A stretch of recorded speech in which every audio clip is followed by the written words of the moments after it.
Our meeting with the sexotic Elsa in La Bocca, a couple of miles out of town at the Cannes Beach residence, reached by parking up near the station. The underground car park was genuinely full this time, and finding a series of Cannes Beach navettes or shuttles, exactly as Elsa had said. A glamour-free, self-catering beach hotel with endless corridors and those big round push-on electric light switches which automatically switch themselves off. All very French. And Elsa's room, when we finally got there, was more of the same. A small self-catering flat with tiled floors and white wooden furniture made up of weird angles so that nothing was square. A crooked bedroom and bathroom and a crooked little sitting room looking out onto a crooked central courtyard. A French design special. "Do come in, it's open," Elsa said in a cute Swedish accent as we knocked on the door. Before the vicar gets on his high horse and lambasts me for altering the next scene, I'd better come clean. Okay, so I've changed Elsa a little. Her breasts are a bit larger, well, you must know me by now. Her hair a bit blonder and her English a little less good. Well, a lot less good. But remember, rule 3, this is my version of events. And I fancy a cross between Lara Croft and Brigitte Bardot. So, stand by to be impressed, punksters. Elsa is an absolute 24-carat babe. She was, even before I remodelled her. A petite little petal with 2 voluptuous fun cushions, cue the dance of the sugar plum titties, squeezed into a small white bra t-shirt thing and a matching pair of white hot pants.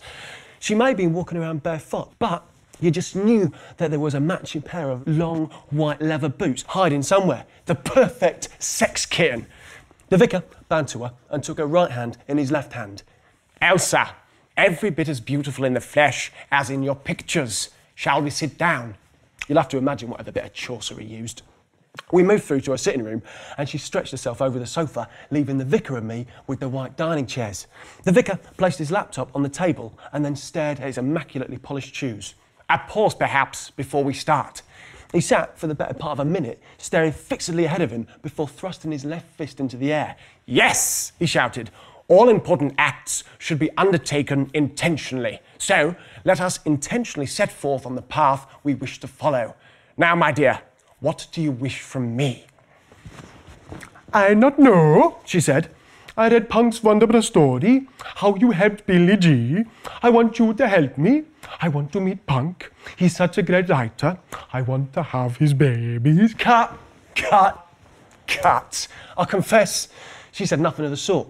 Pure fantasy, but hey, a man's got to be allowed the odd wet dream now and again. Rule 10, at least one gratuitous sex scene in every book. Down, boy.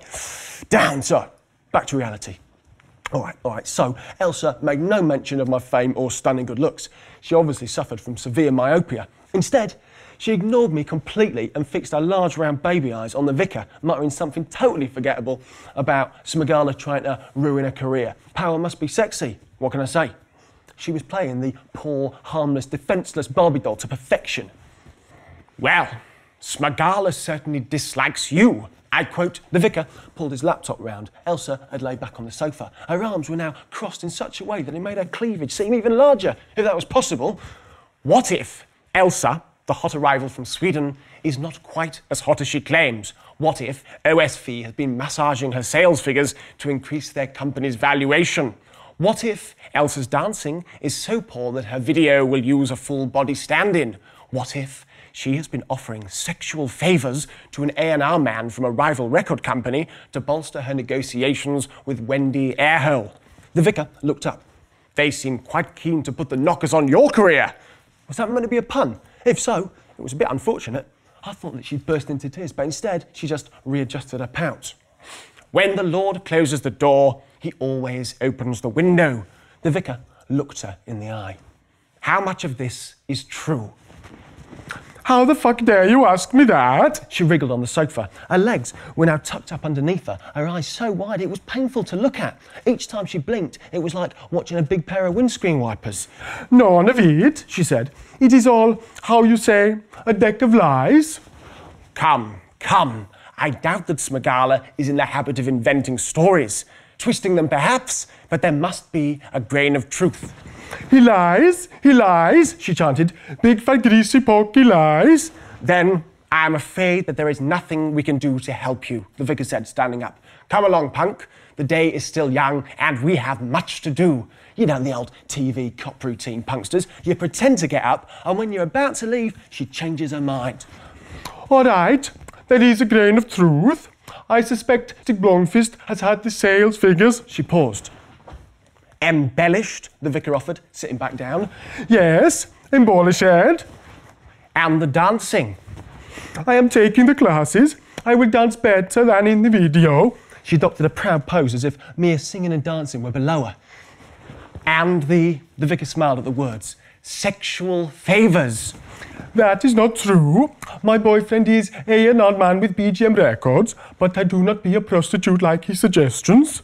Smogula only printed those things because I do not sleep with him in his fucking big yacht. He is fucking pervert, offering me success if I suck his droopy little man for him. The vicar raised his eyebrows. So, that explains why you were on his Christmas list. That only leaves the question of how he found out. No one knows that stuff. Just my boyfriend, and he don't tell Smogula. He works long nights on me. You know A&R guys, all little boys chasing the big ones. Mike make them all believe I am the big ones. I am worth it. I do not doubt it. Could someone have heard you and Mike talking about it? No, he stay at home. They must, how you say, bugger my phone or email. Well, if only you and Mike know, then Mike must be one of Smogula's paid informants, I pointed out bluntly. Or you yourself invented the story and told Smogula in order to get more publicity, the vicar said. She shot a dirty look to both of us. You dirty man, how dare you suggest that thing? The vicar held up his hand. I was merely completing Punk's thought process for him. He is quite correct that those are the two most likely scenarios. He paused. But not the only ones. He got up to leave. But we have already taken up too much of your time. We shall leave you in peace. Thank you for calling me. It has been most interesting. Can you make sure that Punk has your phone number here? I will let you know if I find anything. Trust the process. All will be well. He stood up and kissed her. I uncrossed my legs and levered my erection back into position and said goodbye. Although that should have been au revoir, as we'd both be seeing her again in a few chapters' time. That boy's not cool. He's got ears the size of deer face, broken nose and a twisted face, with a voice that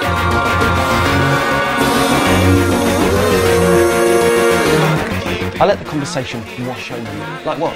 Like a dishwasher, a car wash, a £5.75 hair wash from the girl next door? Am I the only one who finds hair washes unbelievably erotic? The video camera! Shit! Shitty fucking treble shit! Where the hell was the video camera?